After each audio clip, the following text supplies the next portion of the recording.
Shalom saudara, kita bersyukur hari ini kita boleh kembali belajar firman Tuhan untuk mempersiapkan hati kita menyambut Paskah besok sebagai sebuah perayaan kemenangan Kristus dari kematian. Dan hari ini kita belajar sama-sama apa yang terjadi 2000 tahun lalu di hari Sabtu. Saudara, setelah Yesus disalibkan di Jumat Agung, ada dua catatan Injil mengenai peristiwa yang terjadi di hari Sabtu. Catatan yang pertama kita bisa lihat di Lukas 23 ayat 56b, di mana Lukas menceritakan di hari Sabtu itu, yaitu hari Sabat, para murid beristirahat dan merayakan Sabat seperti yang diajarkan firman Allah. Kemungkinan besar mereka merayakan Sabat dengan rasa stres karena peristiwa kemarin di hari Jumat mereka melihat guru mereka tersalibkan. Sehingga di hari Sabtu itu mereka masih penuh dengan rasa bersalah, dengan penyesalan, dengan ketakutan, dengan kegelisahan yang menyelimuti hati mereka.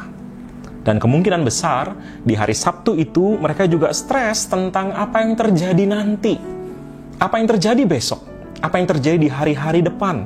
Apakah mereka akan diasingkan oleh orang Yahudi sebangsa mereka? Karena orang Yahudi tahu mereka adalah pengikut Yesus yang disalibkan itu. Ataukah mereka akan ditangkap oleh penguasa Romawi karena dianggap sebagai bagian dari pemberontak? Atau bahkan, apakah mereka juga mungkin akan disalibkan seperti Yesus? Tidak seorang pun dari mereka yang tahu bagaimana akhir dari semua kegerakan, perjalanan, pengalaman yang terjadi bersama dengan Yesus di hari Sabtu itu.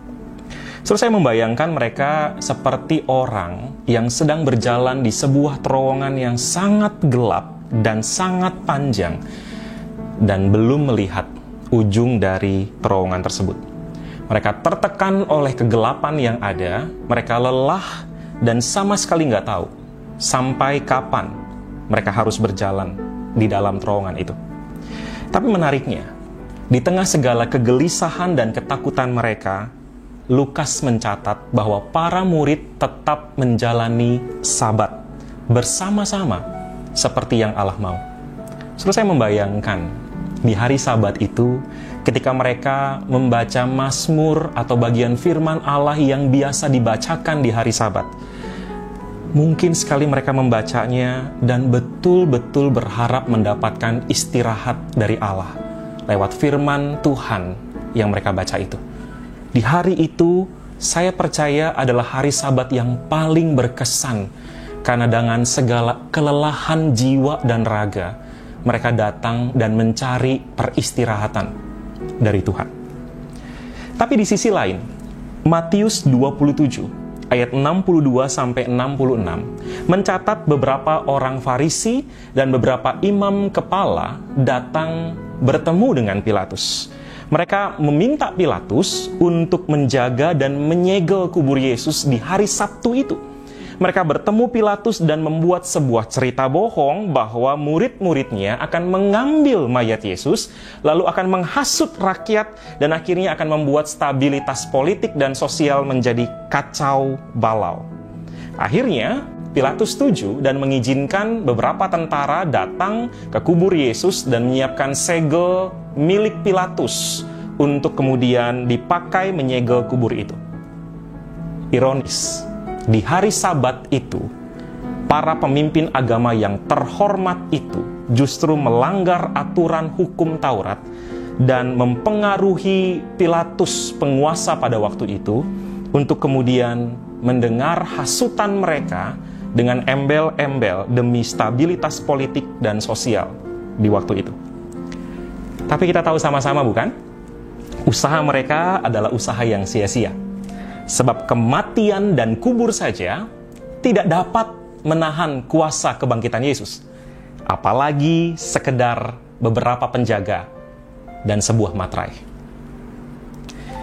Ini menarik, di hari Sabtu 2000 tahun yang lalu, ada dua respons manusia yang terjadi di hari Sabtu itu.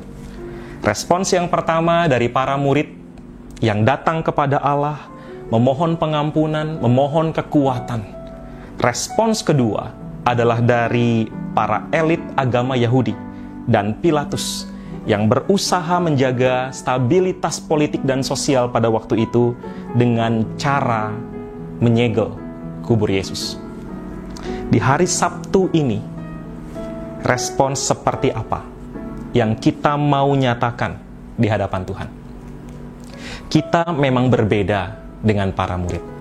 Kita sudah tahu bahwa besok adalah hari kebangkitan Tuhan Yesus. Para murid waktu itu, mereka sangat gelap dan tidak tahu apa yang terjadi besok. Tapi kita sudah tahu. Masalahnya adalah, apakah kita mau menggunakan hari Sabtu ini dengan hati yang sama seperti para murid datang kepada Allah, memohon kekuatan, mendekat kepada Allah, supaya besok di hari Paskah, di hari kebangkitan Yesus, kita sungguh-sungguh merayakan dan sungguh-sungguh menyatu dengan kebangkitan Yesus? Atau kita mau seperti para elit agama dan penguasa Roma pada waktu itu, penguasa yaitu Pilatus pada waktu itu? Apakah kita mau dan rela melanggar firman Allah demi mencapai tujuan duniawi kita? Apakah cara orang-orang Farisi dan imam-imam kepala menjadi cara hidup kita di hari Sabtu ini? Respon seperti apa yang mau kita tunjukkan? Saya sangat berharap, saudara, dalam keadaanmu masing-masing, hari ini kita boleh mengikuti para murid. Kita tahu besok Tuhan Yesus bangkit. Dan karena itu, mari jaga hati kita, mendekat kepada Allah, supaya besok kita betul-betul boleh mengalami lagi kebangkitan Kristus di dalam kehidupan kita. Selamat menyiapkan hidup saudara, hati saudara, menyambut kebangkitan Tuhan besok. Tuhan Yesus memberkati setiap kita.